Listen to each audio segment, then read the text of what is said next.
Hey YouTube, Dan Ottawa here, coming out to my final team for Weather Cup, and is a team that almost got me to Legend, and is a team that almost made me believe that there's an algorithm because I was, even in bad, you're going to see so many bad leads here with this team just dominating, got to 29-45, and then 6 straight games in a row, hard counter front line, hard counter back line, dropped down to low 2900, and then I moved to Great League because I was like, I need some stuff for next week. So I'm going to go over the team, go over the battles. The team is a modified version of what you saw this morning. The pairing of Swampert and abomasnow is insanely good because, again, you're mostly just going to be weak to like Razor Leafers with Swampert, and then abomasnow can deal with that. One of the problems with that core is if you see an abomasnow with a powder snow fast move, because then you lose abomasnow and you lose Swampert and you lose Azumarill, but I'll talk about Azumarill in 1 second. And that is what ended up happening in the end matchups, is that I had like 4 teams with abomasnow on it in the lead with powder snow, and so I lost that matchup. And then they also had a lantern in the back, and lantern started showing up everywhere to take out my Azumarill. So that was just, again, it happens. No algorithm, but it was just very, very frustrating to see that happen. But Azumarill, as you just saw, a lot of people out. So there's Lantern, there's Razor Leafers like abomasnow, and then there's poisons, Toxapex, and I saw Tentacruel. There's not a lot of good answers to Azumarill, and it is, I think, one of the better safe swaps. Again, I ran into Lantern a lot today, which was very frustrating, but just think about what's in there. Blaziken, easy win. Sandslash, easy win. Kingdra being used as a safe swap, easy win. So I use Ice Beam and Play Rough. Pros and cons of each. Play Rough, just because I actually have, if you get caught on a Lantern, or it's a better move for Kingdra to have a super effective move against a dragon, and just just having a move that because there's a lot of water in this, so having an Ice Beam and a Hydro Pump just is double resisted move, so having a Play Rough is good. Where it's bad is if you get into like something that takes neutral to Ice Beam, but a Play Rough won't take it out. So when you get into like abomasnow, and you get into like Pelipper, where like that sort of neutral Play Rough isn't going to take it out, but the neutral Ice Beam would probably do just as well, then you kind of wish you had that quicker to get to it. You must run Hydro Pump. Bastiodon's out there a ton. Sandslash is out a ton. And even in this matchup here, like Whiscash laying a Hydro Pump is huge too, if you can land it. So I think that, I mean, this is where 2 Play Roughs would actually be better, because 1 Hydro doesn't take it out, you need to bubble down, but 2 Play Roughs do take it out. So again, it's one of those things, just kind of play with what you think, but like, again, the Kingdra is a safe swap you take out easy. Those other Pokemon that I mentioned, you're like, and a lot of people just don't have answers. A lot of people have Swampers, a lot of people have Whiscashers. It's just such a strong Pokemon. Now again, you do get lit up. You're gonna see a couple matchups. I think one of my losses is Toxapex on the lead, right? You're double weak to poison here with abomasnow and Azumarill, so you can change that up. So if you want to change like the lead to something that can deal with that, but also you're double weak to Razor Leafer in the back, so that's something to keep in mind. You're double weak to Razor Leaf in the back, so you need something to kind of deal with that in the front. But you're gonna see I grinded 2850-ish to 2945. I was positive 9 out of 10 sets, 11 out of 12 sets, something not like huge, like 4-1s, 5-0s. I think there was a 5-0 in there, but just like 3-2, 3-2, 3-2. Slowly, 29-22, 23, 29-30, 29-45. Straight hard counter, 6 straight matchups in a row. Lost 6 in a row. Went to Open Great League. Lost another like 8 of 9 there.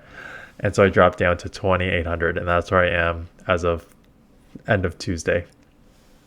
So 5-0 here, and then you're gonna see a 4-1 to give me 29-22, and then I grinded again 29-45, and it just, again, this team is weak to abomasnow with powder snow. This team is weak to like Toxapex and Toxapex on the lead if you can't deal with it. But again, look at this.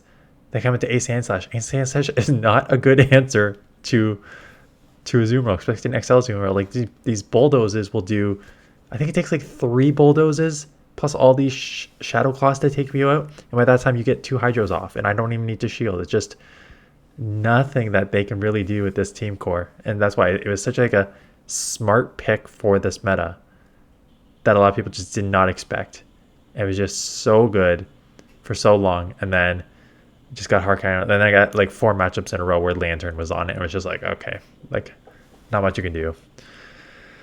Scream algorithm from the top of the rooftop sort of thing. But yeah, that is the team. So close to Legend. I guess I will have to do it. The Great League was just as frustrating as I talked about in my Monday video, so I'll link that somewhere above here so you can go watch that video. I talk about why the Great League is limited, and the Great League is limited because Noctowl killed the safe swaps, like the best safe swaps in Lickitung and Sableye, which means you can't team build like you could before. Plus it like killed other Pokemon because now I can't use like my Ninetales as much anymore because it does beat Noctowl, but now there's like Lanterns everywhere and Bastiodons everywhere, which you would lose to those super hard. So it just kind of limits the Pokemon you can use, it limits the teams you can build. And I saw that today when I was trying to play. It was just like constant Noctowls, constant Metachamps, constant Galarian, Stunfisk, and Bastiodon. Just nothing unique. Just same old RPS. Hopefully a good lineup.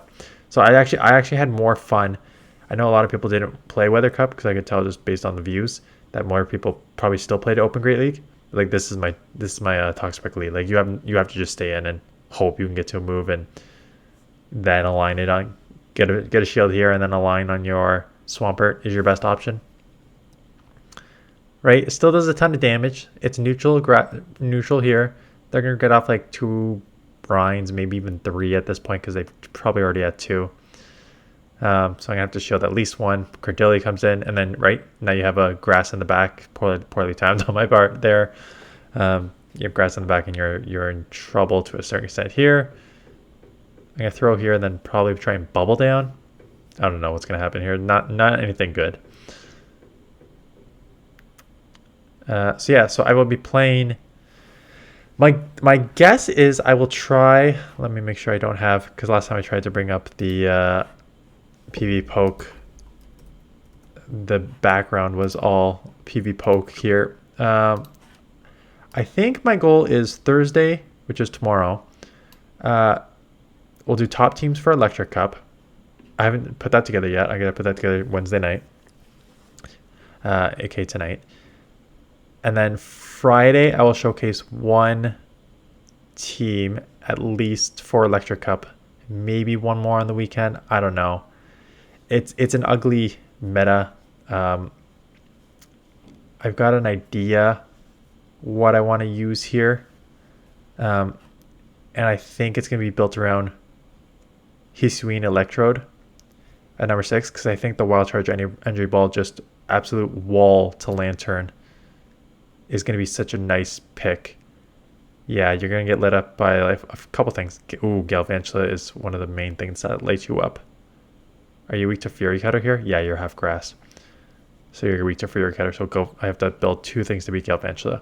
But otherwise, I like, my initial thoughts is I like this Electrode because the grass typing on top of the electric, right? So you're going to get destroyed by Manectric because it has overheat. You're going to get destroyed by Electivire because it has Flamethrower, right? So you're weak to grass. You're grass, so you're weak to fire there. And you're going to get lit up by Galvantula because of the Fury Cutter bug is going to do super effective on the grass. So that's a couple light ups right there. But for the most part, your next after those like 3 super hard losses, like 100 is like you have nothing to do there. Your next loss is a 432 against the Dene, which is running Tackle, right? All these Pokemon are running different moves here. But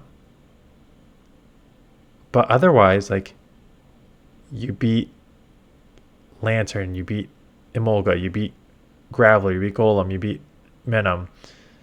Just based on that secondary grass typing, I think is going to be huge in this. So we will see how it goes. But stay tuned for that. Another 4-1 here got me up to 29-22. So yeah, if you're gonna use this team, I actually don't hate using this team again. I would actually just maybe run Powder Snow on.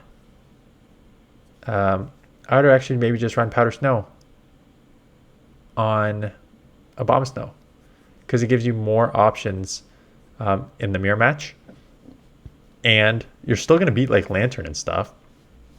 So and you have an answer in Lantern with your own Swampert anyways. So even though if your Azumarill is gonna get locked on it, it makes it's gonna make like Toxapex trickier because you're just resisted move and you have to land the energy ball and then you have nowhere to go. So that's gonna be worse. But yeah, a lot of these things, there's a lot of water in this, so that whether the Powder Snow will be resisted, but there's also a lot of like dual typings, like Pelipper's half flying, Kingdra's half dragon, so they're still getting neutral on the Powder Snows. So it's an option to if you want to do that. Anyways, that is it. If you want to check out how this team works with Toxapex this morning, I will link that beside here. Otherwise, stay tuned tomorrow morning for Electric Cup Top Teams, and I will see you guys in the next one.